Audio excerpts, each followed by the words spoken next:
वचन। ये 2 वचनों को हम पढ़कर आज के विषय को हम समझ लेंगे। आज का विषय यह है परमेश्वर की तुलना और मनुष्य की तुलना। थोड़ा हटकर विषय है लेकिन हमारे जीवन को बदलने वाला विषय है। तो अगर आप मेरे साथ शामिल हो, आप अगर आपके बाइबल के साथ बैठे हो, तो मैं चाहता हूं कि खुदा के कलाम को आप सम्मान दो, अपने बाइबल को खोलो। भले आप इस लाइव सेशन में कुछ भी कमेंट नहीं करोगे, कुछ भी मुझे आप लाइक का वो थंब भी नहीं दोगे, कुछ भी नहीं करोगे, नो प्रॉब्लम, लेकिन मैं चाहता हूं कि आपकी बाइबल आपके हाथ में हो। पढ़ेंगे हम यशायाह नबी का अध्याय 40 और वचन 18। तुम परमेश्वर को किसके समान बताओगे और उसकी उपमा किससे दोगे? उसकी उपमा किससे दोगे? 25 वचन कहता है, इसलिए तुम मुझे किसके समान बताओगे कि मैं उसके तुल्य ठहरूं? इन 2 वचनों को जब मैं पढ़ता हूं तो यहां पे एक 18 वचन में कहा गया है कि मुझे किसके समान बताकर मुझे किसकी उपमा दोगे। 25 वचन कहता है किसके समान बताओगे और किसके तुल्य मुझे ठहराओगे। तो यहां पे परमेश्वर कह रहा है कि आप मुझे किसकी उपमा दोगे, आप मेरी तुलना किससे करोगे। मुझे आपको एक बात बतानी, यहां पर इस वचन को पढ़कर मैं सवाल करना चाहता हूं। इसी 40 अध्याय में 12 वचन में यह परमेश्वर अपनी छोटी सी हल्की झलक देता है। वो झलक में अगर 12 वचन आप पढ़ोगे तो वहां पे दिया है परमेश्वर के बारे में, किसने महासागर को चुल्लू से मापा है। किसने महासागर को? अभी हमारे जो अर्थ पे, इस विश्व में, जो पृथ्वी पर जो पानी 73% हम देखते हैं, उसमें कितने तो भी महासागर है। अटलांटिका, पैसिफिक महासागर, हिंद महासागर, ये बड़े बड़े सागर है। लेकिन इन सागरों के बारे में परमेश्वर क्या कह रहा है पता है? मैंने इन सागरों का पानी, जैसे चुल्लू भर पानी लिया जाता है, मैंने चुल्लू भर पानी में, यहाँ पे बताया जा रहा है कि मैंने चुल्लू भर पानी से, जिसे महासागर कहा जाता है, मेरे सामने ये दुनिया के महासागर चुल्लू भर पानी के समान है। आगे देखो, और किसने बित्ते से आकाश को नापा है। अगर बचपन में आपने कंचे खेले होंगे, जो कांच के गोल गोले होते, वो कंचे खेलने वालों को पता होगा बित्ता का किसे कहा जाता है। ये जो गिनती का माप लिया जाता है, ये जो नाप के गिनती को जैसे हम नापते हैं, जैसे इस 2 उंगलियों को तानकर, बाइबल कहता है परमेश्वर ने बित्ते से आकाश को नापा है। आज साइंटिस्ट बड़े बड़े ग्रहों के ऊपर नाना प्रकार के यानों को भेज रहे, आसमान में आज हवाई जहाज चल रहे। आज इन सब बातों को देखते हुए परमेश्वर कहता है, अरे सारे महासागर को मैंने चुल्लू से नापा है, मैंने आकाश का माप मेरे बित्ती से लिया है। और किसने पृथ्वी की मिट्टी को नपुए में भरा है। वो नपुआ जो जिसमें मिट्टी को तोला जाता है, मिट्टी को जिसमें लिया जाता है, वो कहता है सारे संसार की मिट्टी को मैंने उसमें भरा है। और आगे कहता है पहाड़ों को तराजू में और पहाड़ियों को कांटों में तोला है। ये परमेश्वर कहता है महासागर को मैंने चुल्लू से नापा है, आकाश को मैंने बित्ती से नापा है, पृथ्वी की धूल को मैंने नपुओं से नापा है, और सारी दुनिया की बड़ी बड़ी पहाड़ियां, बड़े बड़े जो पर्वत है, उन्हें तराजू में मैंने तोला है। हालेलुया। इतना बड़ा महान हमारा भारत का हिमालय भी जो है ना, वो हिमालय को वो कहता है कि मैंने तराजू में तोला है। तो अजीजों, आज सवाल ये है, इस अति विशाल परमेश्वर को हम किसकी उपमा दे? इस महान परमेश्वर को हम किसके साथ तुलना करें?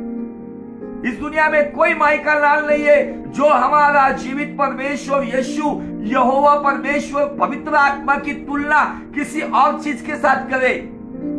इस त्रयिक परमेश्वर की तुलना इस दुनिया में किसी चीज के साथ नहीं हो सकती है, क्योंकि वो सनातन है, वो आदि और अंत है, वो सृजनहार है, वो निर्माता है। उसकी तुलना किसी के साथ बिल्कुल भी हो नहीं सकती।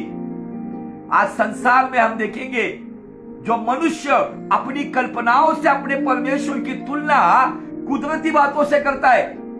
कोई पहाड़ों के ऊपर जाके बैठ गए, कोई पहाड़ों को परमेश्वर समझते, कोई पंछियों को परमेश्वर समझते, कोई जंगली जानवर को परमेश्वर समझते, कोई उड़ने वाले पंछियों को परमेश्वर समझते, कोई इंसान को भी परमेश्वर समझते। इसीलिए जब हम इस अध्याय में फिर से आएंगे, अब जब रोमियो की किताब में हम चलते तो रोमियो का किताब बुक ऑफ रोमन्स उसका पहला अध्याय और वचन अगर हम 22 से पढ़ेंगे तो यहाँ पे परमेश्वर कुछ बातें बता रहा है।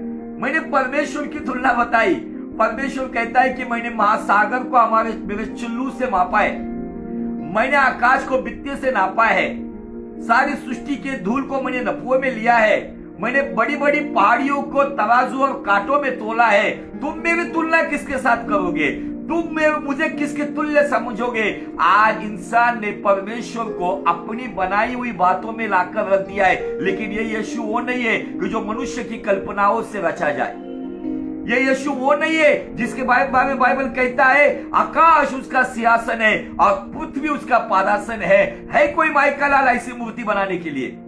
आज लोग कहते विशाल काय मूर्ति बनाई होगी। मैं कहना चाहता हूं आज दुनिया में विशाल काय मूर्ति होगी, वो ज्यादा से ज्यादा 500 फीट तक होगी, उसके ऊपर नहीं होगी, लेकिन आसमान तक कोई पहुंचा नहीं होगा। हमारे खुदावन की आज यहाँ पे पहचान दी गई है, जो महासागर को अपने चुल्ली से नापता है, जो आकाश को बित्ते से नापता है, पृथ्वी की धूल को नपुए में लेकर मापता है, और उसी के साथ साथ पहाड़ियों को, बड़े बड़े पर्वत को तराजू में तोलता है कोई इस दुनिया में जो उसकी तुलना आज कर सके? कोई नहीं कर सकता। लेकिन इतना विशाल काय परमेश्वर होने के बावजूद, इतना सामर्थ्यशाली परमेश्वर होने के बावजूद वो तुम्हारे और मेरे लिए मनुष्य बनकर आया। परमेश्वर होने पर भी तू मानव रूप धारण किया, परमेश्वर होने पर भी तू मानव रूप धारण किया।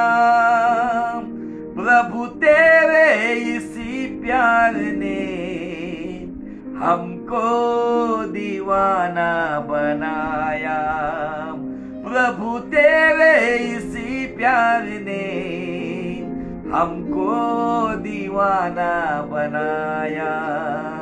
तू प्यार का सागर, सागर दया का तू है। ऐसा महान अति विशाल परमेश्वर तुम्हारे और मेरे लिए एक साधारण मनुष्य का स्वरूप लेकर आया। आज उस मनुष्य के स्वरूप में आकर आज बहुत सारे लोगों ने इस यीशु की मूर्तियां बना डाली है, लेकिन वो कहता है मैं इस मूर्ति में रहने वाला नहीं हूं। बड़े बड़े गिरजाघर बना डाले कि यहां पर वो है, आज कहीं ना कहीं वहां पर एक तीर्थ क्षेत्र का स्थान बना के रखा है, लेकिन वो वहां पर नहीं है। वो हर एक दिलों पर राज करने वाला राजा है, हर एक आत्मा का उद्धार करने वाला वो परमेश्वर है। हम उसकी तुलना किसके साथ करेंगे?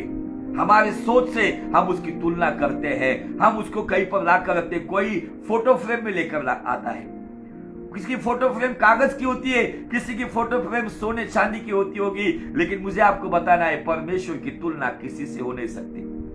लेकिन यहाँ पर परमेश्वर रोमियो का पहला अध्याय और वचन 22 से क्या कहता है देखो, वे अपने को बुद्धिमान जताकर मूर्ख बन गए, अब अविनाशी परमेश्वर की महिमा को नाशवान मनुष्य और पक्षियों और चौपायों, मतलब हमारे भारत की संस्कृति में जानवर को भी खुदा माना जाता है। उसी कुत्ते को पत्थर मारा जाता है, उसी कुत्ते को किसी खुदा का अवतार कहा जाता है। आज उसके ऊपर आज कहीं ना कहीं बड़े बड़े वाद विवाद चल रहे। चौपाई मतलब 4 पैर के प्राणी, उनको परमेश्वर बना दिया गया। बाइबल आगे कहता है रेंगने वाले जंतु, सांप और बिच्छुओं को जो फना निकाल कर बैठे, उनको भी परमेश्वर बना दिया। मूर्त की समानता में बदल डाला। इस कारण परमेश्वर ने उन्हें मन की अभिलाषाओं के अनुसार अशुद्धता के लिए छोड़ दिए कि वे आपस में अपने शरीर का अनादर करें, क्योंकि उन्होंने परमेश्वर की सच्चाई को बदलकर झूठ बना डाला और सृष्टि की उपासना और सेवा की, न उस सृजनहार की जो सदा धन्य है। आमीन। आज संसार में आप देखेंगे नाना प्रकार के खुदावन आपको दिखेंगे, जो किसी ना किसी ने उसको बनाया है, कोई ना कोई मनुष्य ने उसको रचा है। आज कहीं ना कहीं किसी पेंटर ने उसको कलर दिया होगा, किसी मूर्तिकार ने उसको शेप दिया होगा। अच्छे बड़े बड़े मुझे कुछ आज बताते लोग, हमारे परमेश्वर की 1000 साल पहले की मूर्त मिली है, यहाँ पे 5000 साल पहले की मूर्त मिली है, वहां पे 10,000 साल पहले मूर्त मिली है। लेकिन मैं बताता हूं, मेरा और तुम्हारा परमेश्वर का समय हम गिन नहीं सकते। वो आदि और अंत है, जिसकी गिनती कोई नहीं कर सकता। शायद आज लोगों की मूर्तियां मिलती हो गई 10-12 साल 1000 साल पहले की, लेकिन ये खुदावन सृष्टि करता है, सृष्टि को अपने शब्दों से उसने बनाया है, उसकी गिनती कोई नहीं कर सकता। परमेश्वर का काल कोई नहीं गिन सकता, इसीलिए वो अनंतकालीन सार्वकालीन परमेश्वर है। इटर्नल एवरलास्टिंग फादर उसको कहा गया है। आज लोग इन बातों में खुदा की तुलना करें, इसीलिए धर्म के स्वरूप में बहुत सारे लोग खुदावन को मूर्तियों में लेकर आते हैं। किसी के घर में यीशु मसीह की तस्वीर लगती है, किसी के घर में यीशु मसीह की मूर्ति लगती है। इन बातों में यीशु नहीं है, ये यहाँ पर वो है, उसके जीवित कलाम में है, और इस कलाम के अनुसार जो जीवन जीता है ना, उसके भीतर यीशु मसीह है। मैं केवल नाम का मसीह नहीं बनना चाहिए, बहुत सारे नाम के मसीह है, लेकिन उनके अंदर मसीहा राज नहीं करता है। जिसके अंदर मसीह है ना, उसके जीवन में, उसके चाल चलन में, उसकी बातों में, उसके रहन सहन में, सभी बातों में यह प्रकट होता है कि हाँ, ये मसीह है। सिर्फ मेरा नाम इंग्लिश नाम होने से मैं मसीह नहीं होता हूं कि मेरा नाम माइकल डिसूजा है, मेरा नाम साइमन डिक्रूज है, इसकी वजह से मैं मसीह नहीं ठहरता हूं। मेरा नाम भला कुछ भी हो, लेकिन मेरे अंदर जो मसीह रहता है, उसके स्वभाव के समान में अगर चलता हूं तो मैं मसीह ठहरता हूं। लेकिन मेरा जो विषय आज है, मनुष्य ने तुलना की, मनुष्य ने आज अपने अपने खुदा की तुलना कुदरत से की है, लेकिन हमारा खुदावन कुदरत नहीं है, हमारा खुदावन कुदरत को बनाने वाला है। निर्मित निर्माता की तुलना किसी के साथ नहीं कर सकती है। निर्मित निर्माता को किसी स्वरूप में लाकर नहीं रख सकती है। निर्मित निर्माता कैसा दिखता है, ये केवल उसके कलाम से बयान किया जा सकता है। आज तुम्हें और मुझे कहीं ना कहीं आज बहुत सारे खुद को बिलीवर कहलाते हैं, मसीह कहलाते हैं, लेकिन उनके घर में से यीशु मसीह की तस्वीरें दिखती है, उनके घर में यीशु मसीह की मूर्तें दिखती है, वो उसको देखकर नमन करते हैं। सॉरी, ये एक प्रकार की मूर्ति पूजा है, परमेश्वर इसके खिलाफ है। मैं आज आपको खुलकर बात बताना चाहता हूं अजीजों। आज परमेश्वर यशायाह नबी का 40 अध्याय और वचन 18 और 25 में कहता है, मेरी उपमा आप किसको दोगे, मुझे किसके तुल्य आप बनाओगे। कोई माइकल और उसकी तुलना नहीं कर सकता, कोई उसकी उपमा किसी को दे नहीं सकता। आज शायद दुनिया के लोगों ने पहाड़ों को खुदा बना दिया है, जंगली जानवरों को खुदा बना दिया है, लेकिन हमारा खुदावन वो नहीं है जो इंसान उसकी तुलना कर सके। हालेलुया।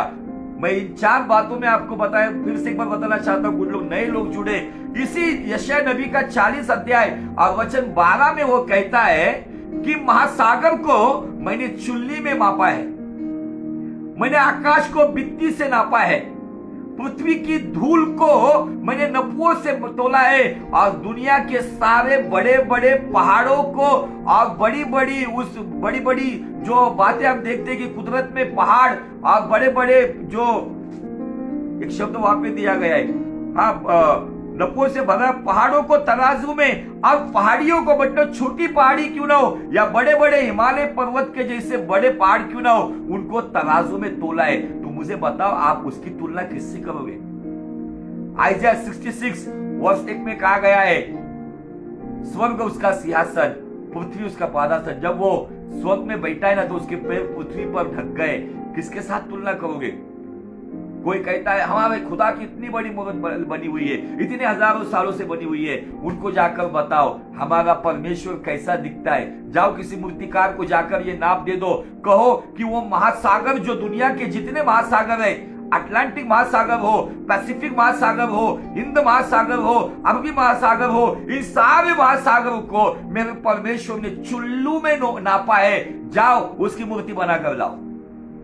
कोई नहीं ला सकता, ऐसा हमारा परमेश्वर है। लेकिन हम उसकी तुलना नहीं कर सकते, लेकिन वो हमारी तुलना करता है। इस 40 अध्याय का अगर 11 वचन हम पढ़ेंगे, वहां पर वो क्या अपनी तुलना करता है, मैं चरवाहा हूं और जो झुंड, जो भेड़, उसे भेड़ के साथ हमारी तुलना की जाती है। हालेलुया। वो अपने आप को चरवाहा कहता है और हमें उसकी भेड़ कहती है। और यही बात यीशु मसीह ने यूहन्ना का 10वां अध्याय में चरवाहा और भेड़ के बारे में कहता है, मेरी भेड़ मेरी वाणी सुनती है, मेरी भेड़ मेरे पीछे आती है, मेरी भेड़ गैरों के पीछे नहीं जाती है। बाइबल में मनुष्य को परमेश्वर ने नाना प्रकार की उपमा दी है, लेकिन मनुष्य परमेश्वर को उपमा नहीं दे सकता। मनुष्य परमेश्वर की तुलना नहीं कर सकता, वो कर ही नहीं सकता। वो करता है तो वो मूर्ति में बनाएगा, लेकिन वो हमें नाना प्रकार के नाम देता है। बाइबल में हमें वो पेड़ कहता है, वो हमें यहूदा शेरे बब्बर, वो परमेश्वर, वो हमें नाना प्रकार की तुलना से जलाता है। वो हमें खेत कहता है, वो हमें इमारत कहता है, नाना प्रकार की बातों से हमारी तुलना करता है। अगर कोई पापी है तो जैसे हम देखते हैं कि यशकेल नबी की किताब में वहां पे पाप करने वाली वो ऊंटनी के साथ तुलना करता है।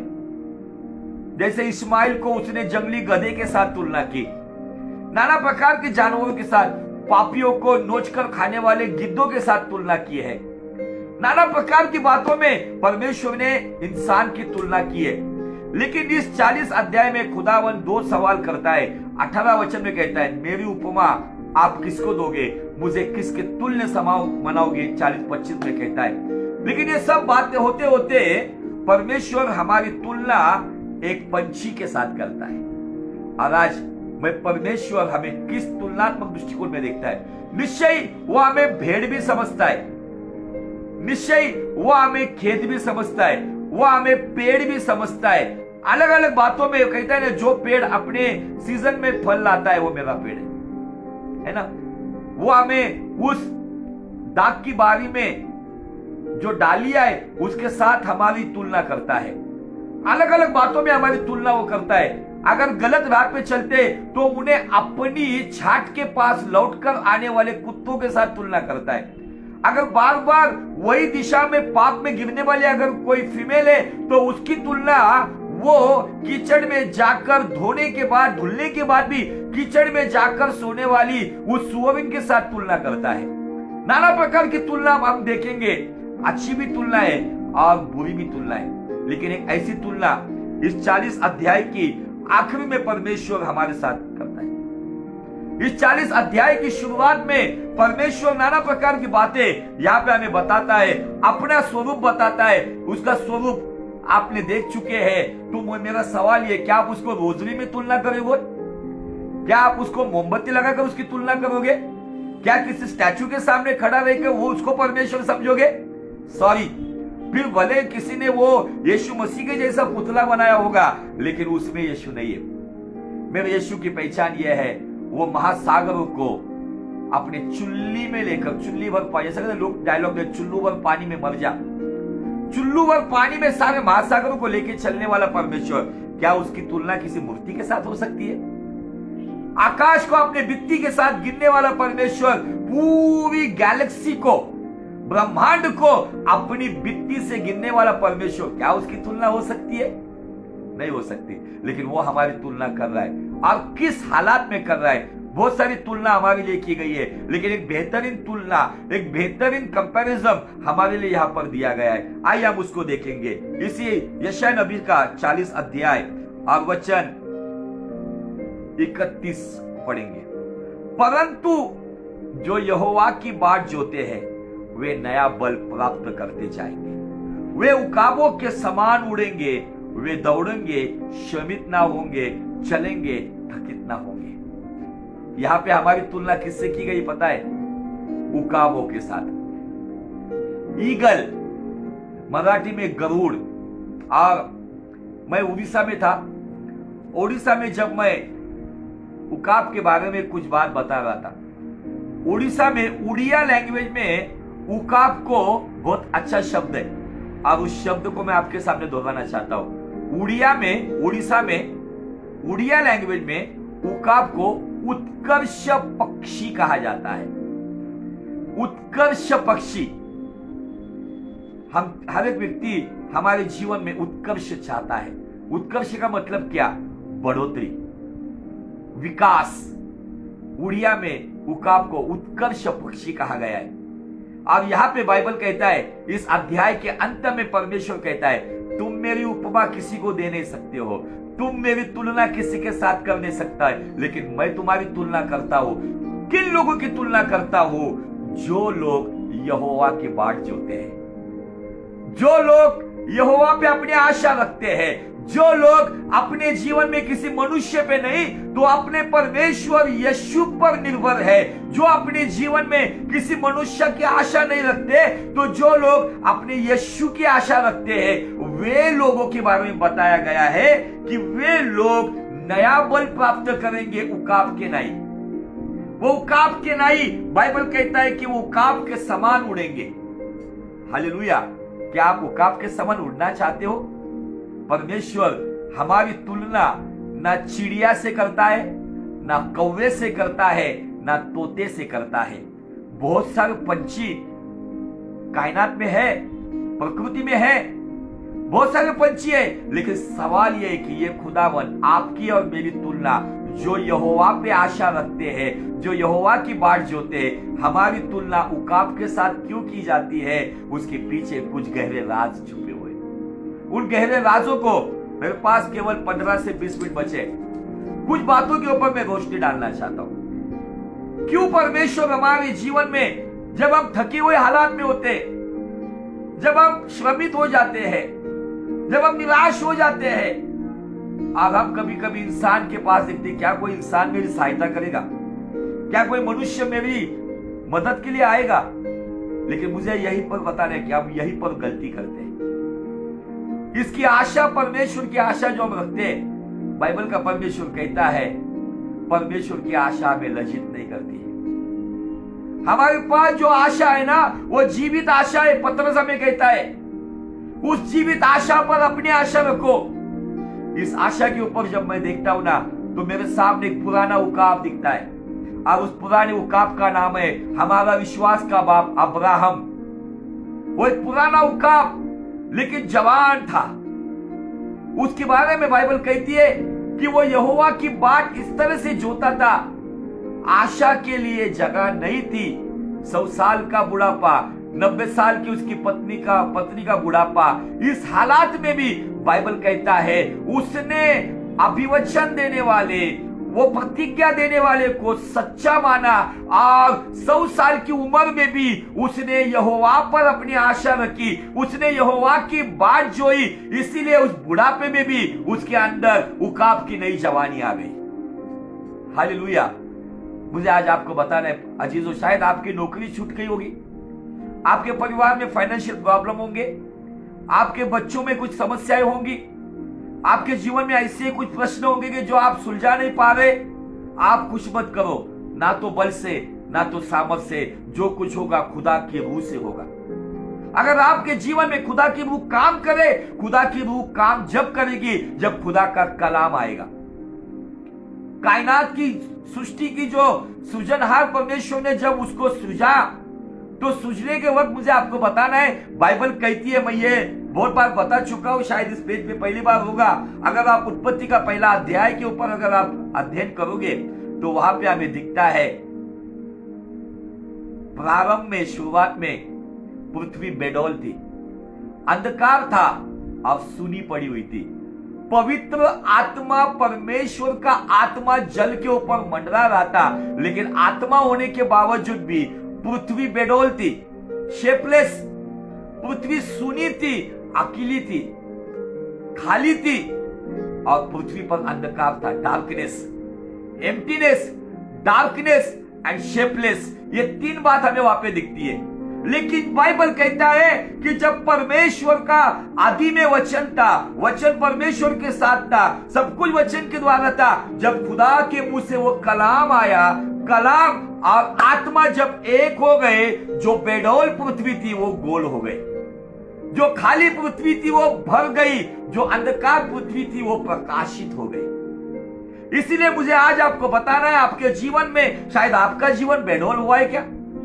शायद आपके जीवन में किस प्रकार का अंधकार आया है क्या आपके जीवन में कहीं पर सूनापन, अकेलापन, एम्प्टीनेस है क्या? आज खुदा के कलाम को अपने जीवन में एक स्थान दे दो। वो खुदा का कलाम आपके बेडौल जीवन को एक शेप, एक आकार देगा। आपके सुने जीवन में उसकी हुजूरी को लेकर आएगा, आपके अंधकार में उसका उजाला लेकर आएगा, और सारी दुनिया देखे कि हाँ, कि आप यहोवा की बाट जोड़ने वाले हैं। इसीलिए यहोवा ने आपको नया बल दिया है और आप उकाबों के नाई एक नई उड़ान उड़ रहे। आप दौड़ोगे तो भी आप शमित नहीं होगे, आप चलोगे तो भी आप थकेंगे नहीं। ये वचन बहुत ही बेहतर, लेकिन समय की पाबंदी है, इसलिए समय पर मैं ये बातें खत्म करना चाहता हूं। मेरा एक्चुअली सबसे बड़ा वीक पॉइंट ये है कि मुझे ग्राउंड तैयार करने में बहुत समय चला जाता है। मैं चाहता हूं कि जिन लोगों को मैं कलाम बता रहा हूं वो केवल सुनने वाले ना बने, तो वचन को समझकर वचन के अनुसार चलने वाले बने। ये मेरे प्रचार का पीछे का उद्देश्य होता है। मैं बड़े बड़े रेवलेशन प्रीच करने में इंटरेस्टेड नहीं हूं, मैं अस्तित्व की बातें बताने में इंटरेस्टेड हूं। जो मेरे रोज की मर्रा जिंदगी में जो मुझे जरूरी है वो बातें मैं बता सकूं, ताकि वो आप स्वीकार कर उसके पीछे चले और अपने जीवन में मसीह का बच्चा होने का एक जिंदा सबूत अपने व्यक्तिगत जीवन में एक गवाह बनकर दुनिया को दिखाए। Hallelujah, praise the Lord. परमेश्वर यहाँ पे कहता है कि यहोवा की बाट जोते हैं, मराठी में आशा कहा गया है। मैं और आप किसकी बाट जोते हैं? किसी व्यक्ति की, दोस्त यारी की, रिश्ते नाते की। मैं आपको एक की देना चाहता हूं, जिंदगी में किसी के ऊपर आशा मत रखो। जिस पर आप आशा रखोगे ना, वही आपका सबसे बड़ा विश्वासघात करेगा। जिस पर आप आशा रखोगे ना, वही व्यक्ति आपको दुनिया में बदनाम करेगा। जिससे आप आशा रखोगे ना, वही आपको आशाहीन कर देगा। लेकिन ये खुदावंत है जो उसके ऊपर आशा रखता है। बाइबल कहता है खुदा की आशा हमें लज्जित नहीं करती, क्योंकि जितनों ने उसके पास देखा उनका मुख तेजोमय हुआ, उनका मुख काला नहीं हुआ। हालेलुया। मैं पंजाब में था, पंजाब में इसी वर्ड के ऊपर गीत बहुत उधर पंजाबी लोग गाते हैं, और वो गीत के बोल बहुत अच्छे हैं। जो यहोवा की बाट जोते हैं, जो यहोवा की बाट जोते हैं, उकाबों के समान उड़ेंगे आकाश में, उकाबों के समान उड़ेंगे आकाश में। अपने मार्ग की चिंताओं को प्रभु यहोवा को दे दे, दिल के सभी दुखों का बोझ यीशु मसीह पर उंडेल दे। अपने मार्ग की चिंताओं को प्रभु यहोवा को दे दे, दिल के सभी दुखों का बोझ यीशु मसीह पर उंडेल दे। वो तेरे मार्ग को वो सीधा करेगा, अपनी बाहों में तुझको ले जाएगा। वो तेरे मार्ग को वो सीधा करेगा, अपनी बाहों में तुझको ले जाएगा। उकाबों के समान उड़ेंगे आकाश में, उकाबों के समान उड़ेंगे आकाश में। जो यहोवा की बाट जोते हैं। परमेश्वर के लोगों, खुदावन चाहता है आप किसी व्यक्ति की बाट मत जो। अगर आप उसकी बाट जोते हो ना, तो आपके जीवन में वो अद्भुत रीति से काम करता है। भजन संहिता 103 वचन 5 में दिया है वो तेरी जवानी को उकाब की नई जवानी बनाता है। वास्तविक ये बहुत बड़ा टॉपिक है। अब ये बातें अगर प्रभु की योजना के अनुसार कभी इस पेज पे मैं आऊंगा तो उन बातों को भी मैं बयान करूंगा, क्योंकि केवल 5 मिनट बचे। लेकिन इस 5 मिनट में मैं यहोवा की बाट जोड़ने वाला व्यक्ति, उसे क्या आशीष मिलती है उस पर हम ध्यान लगाएंगे। भजन संहिता उसका अध्याय 40 और इसमें दाऊद कहता है कि परमेश्वर की बाट जो जोता है, जो उसका इंतजार करता है, किसी व्यक्ति पर नहीं तो परमेश्वर पे अपना जीवन निर्भर रखता है, उस व्यक्ति के लिए खुदावन क्या करता है। देखो, मैं धीरज से यहोवा की बाट जोता रहा। कैसे? धीरज से बाट जो। फाइनेंशियल प्रॉब्लम है, फैमिली प्रॉब्लम है, अगर प्रॉब्लम क्यों आया है पहले अपने आप का आत्म परीक्षण करो। अगर कुछ गलतियां मैं कर रहा हूं तो उस गलतियों को पश्चाताप के द्वारा सुधार कर एक अच्छी चाल चलना शुरू करो। पहले तो ये बात करो। किसी व्यक्ति के पास जाकर किसी की भविष्यवाणी आपका जीवन नहीं बदलेगा, किसी के सर पे हाथ रखने से आपका जीवन नहीं बदलेगा। You have to analyse yourself. आपको आपके जीवन का आत्म परीक्षण करना होगा और देखना होगा कि क्या किस क्षेत्र में मैं गलत हूं। अगर मैं गलत हूं तो मुझे सुधरना होगा, अगर मैं सही हूं तो खुदा को धन्यवाद देना होगा, धीरज के साथ उसकी बाट जोड़नी होगी। तो बाइबल कहता है, मैंने धीरज से यहोवा की बाट जोता रहा और उसने मेरी ओर झुककर मेरी दुहाई सुनी। हालेलुया। मेरी ओर झुका।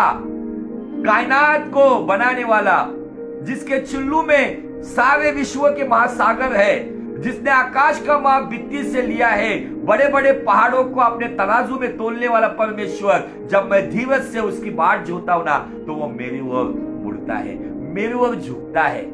आगे बाइबल कहता है, उसने मुझे सत्यानाश के गड्ढे और दलदल की कीच से उबारा।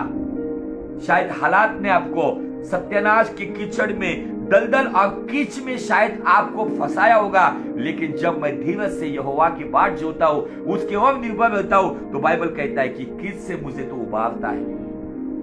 वो अपने कलाम को भेजकर मुझे गड्ढों से निकालता है। जब मैं धीरज से यहोवा की बाट जोता हूं तब मुझे वो दलदल से बाहर निकालता है। आज कौन सी दलदल में आप पड़े हो, उस दलदल में चिंता मत करो। अपने जीवन का आत्म परीक्षण करो।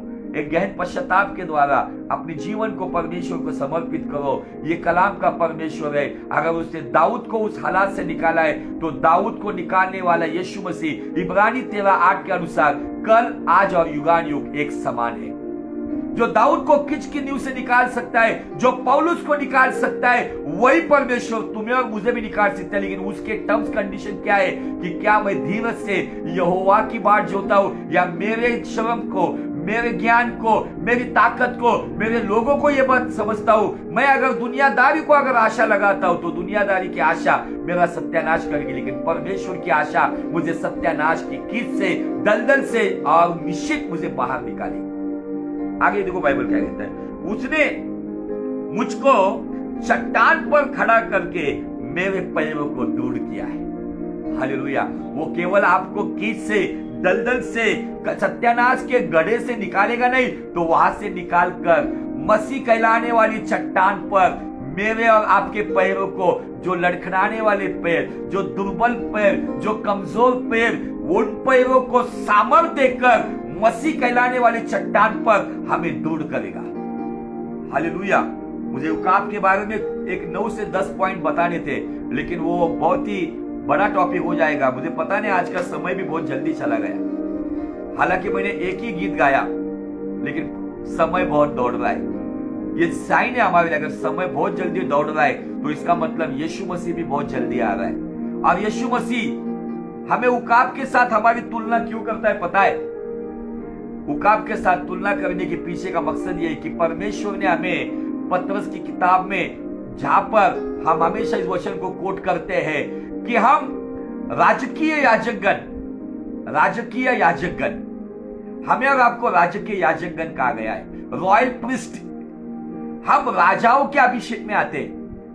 और उकाब जो है ना, सारे पंछियों का राजा है।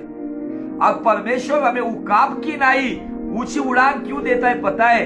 उसकी इच्छा है कि हम तोता बन के केवल लोगों को एंटरटेनमेंट करने वाले, मिठू मिठू करने वाले ना बने। उसने हमारी तुलना चिड़ियों के साथ नहीं की, क्योंकि यीशु मसीह खुद कहते हैं 100 चिड़ियों से अधिक आप मौल्यवान हो। चिड़िया सुबह उठने के साथ चूचू चूचू चूचू करती रहती है कि कहां से मेरे बच्चों के लिए दाना लेकर आओ। कौवा काव काव करके वातावरण को बिगाड़ देता है। इसीलिए परमेश्वर तुम्हारी और मेरी तुलना ना मोर के साथ करता है। मोर भी एक एंटरटेन करने वाला, नाचने वाला, लोगों के सामने एक दिखावा करने वाला पक्षी है। भले भारत का राष्ट्रीय पक्षी मोर होगा, लेकिन पंछियों का राजा उकाब है। और खुदावन कहता है कि जो यहोवा की बाट जोते वो नया बल प्राप्त करेंगे। वो उकाब के नहीं उड़ेंगे, ना वो श्रमित होंगे, ना वो थकेंगे, क्योंकि वो खुदावन उन्हें उकाब का अभिषेक करता है। ईगल अनॉइंटिंग, ईगल अनॉइंटिंग उन्हीं को मिलता है जो अपने यहोवा, अपने यशुआ की बाट जोते हैं। अब वो उकाब के साथ तुलना इसलिए करता है कि वो हमारा राजा है, वो राजाओं का राजा है। और हम उस पर विश्वास रखने वाले, उस पर आशा रखने वाले, हम उकाब बनते हैं, हम उसकी कैटेगरी में आ जाते हैं। वो राजाओं का राजा है, हम राजकुमार और राजकुमारी बन जाते हैं। वो चाहता है कि हम ऐसे बने। ये विषय कभी खुदा की अगुवाई में कभी स्टेज पे आएंगे तो हम उसके वो 10 पॉइंट्स उकाब के हमारे जीवन में हम लागू करेंगे। एक महत्वपूर्ण पॉइंट यह है, उकाब का शत्रु दुष्ट लूसीफर है। सांप, उकाब उसके ऊपर किस तरीके से झपटता है। उकाब उसको उठा के लेके जाता है और आसमान में ही उसको पूरी तरह से ठंडा कर देता है। उकाब ऊंचाई की लड़ाई लड़ता है। आप और मैं अगर उकाब है तो इस पृथ्वी की लड़ाई जो मनुष्य के खिलाफ कर रहा है, अलगाव एक दूसरे के खिलाफ, एक दूसरे के कड़वाहट, एक दूसरे के प्रति निंदा, ये जमीन की लड़ाई छोड़ दो और हमारे हथियार जो आत्मिक है, हमारा युद्ध जो आत्मिक है, उस आत्मिक युद्ध में उकाब की चाल चलना जरूरी है। उकाब को जब कोई कौवा तकलीफ देता है ना, वो कौवा उसके पीठ पीछे आकर बैठता है और उसकी गर्दन को नोचने की कोशिश करता है। बूढ़े उकाब को, बूढ़ा उकाब जब होता है तब उकाब उसके खिलाफ लड़ता नहीं है। तो उकाब क्या करता है पता है? उकाब ऊंची उड़ान लेकर वो हजारों फीट ऊपर जाता है। अब जब वो ऊपर जाता है ना, तब कौवे की सांस फूलना शुरू हो जाती है, उसको ऑक्सीजन मिलना कम हो जाता है, कौवा हवा में मर जाता है। इसलिए आपके पीछे काव काव करने वाले कौवों के साथ लड़ाई मत करो। तो अपनी उड़ान, ऊंची उड़ान यहोवा की ओर देखते हुए उसकी ओर चलो। आप किसी भी उम्र के उकाब क्यों ना हो, आप किसी भी उम्र के उकाब क्यों ना हो, यहोवा की ओर देखो, क्योंकि जिन्होंने उसके पास देखा है उन्होंने उस परमेश्वर के प्रकाश को पाया है। बहुत बड़ा टॉपिक है, अगली टाइम जरूर मैं इसको आगे लेकर जाऊंगा। लेकिन आज के दिन के लिए मनुष्य परमेश्वर की तुलना किसी के साथ कर नहीं सकता, लेकिन परमेश्वर आपकी और मेरी तुलना उकाब के साथ करता है। कब? जब मैं यहोवा की बाट जोता हूं, तब मुझे नया बल मिलता है और उकाब की नई ताकत के साथ मैं हालात के ऊपर जयवंत होकर एक ऊंची उड़ान उड़ता हूं। खुदावन आपको इस कलाम के द्वारा बहुत बहुत आशीषित करें। अगर इस कलाम के द्वारा खुदा ने आपके साथ बात की है तो इस कलाम को हो सके ज्यादा से ज्यादा शेयर करो।